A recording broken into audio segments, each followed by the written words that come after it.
Kristine's arms. It was warm from the sunshine and spotted with freckles.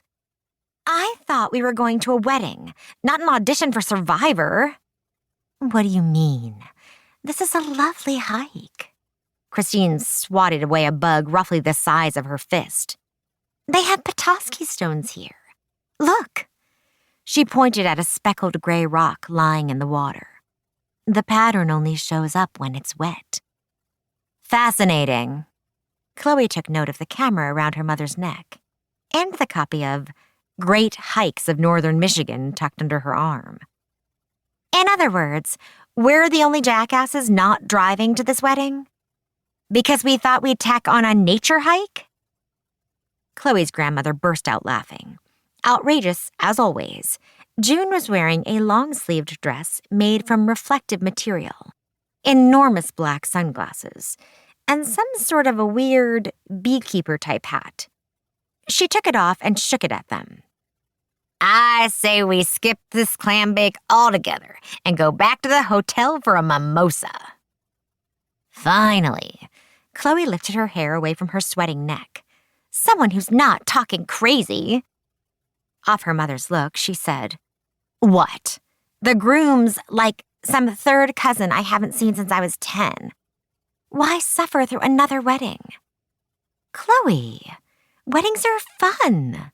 Kristine pushed her sunglasses up to reveal a pair of bright blue eyes. They're magical. They're second only to Valentine's Day when it comes to the commercialization of the heart. Chloe waved her naked ring finger. And a blatant reminder that I'm going to die alone. June whacked her on the back. You can't die alone. You have us. So not only do I have to convince a man to fall madly in love with me, I have to convince him to fall in love with you and Mom too? Absolutely. June nodded. The three of us, we're a package deal. Besides, you'll find someone. Kristine smoothed a strand of hair out of Chloe's eyes. When you bother to make time for it.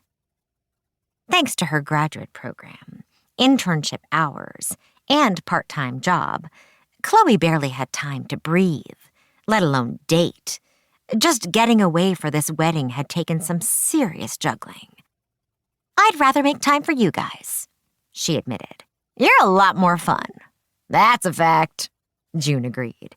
As though eager to prove it, she pointed at the top of the sand dune. Race you to the top of that hill, she said, and started to run. In the thick white sand, she moved slowly, kicking up a spray of powder behind her after each step. Kristine nudged Chloe. Go! You can beat her. Chloe adjusted her sunglasses. I am not about to get even sweatier. Maybe she'll have a heart attack and that'll be the end of it. June had gone a good distance when she finally turned. Seeing that Chloe hadn't budged, she flapped her arms as though doing the chicken dance at the reception. Doubtful, Kristine mused. With one hand, she wound her red hair up into a loose chignon. And I think she's calling you chicken. Chloe bit her lip. Even though her feet hurt, her scalp was burning, and sand had found its way into places too embarrassing to mention. She was tempted. It had been a while since she'd beaten her grandmother at anything, although Chloe was 99.9% certain June had cheated at their last game of gin. Bark! Bark! June turned and waved her hat. Come on, chicken! That's it! Shoving the high heels at her mother, Chloe took off running, determined to beat her grandmother to the top of that damn hill. By the time Kristine made her way up the sand dune, Chloe and June were hunched over in chairs meant for the reception, breathing heavily.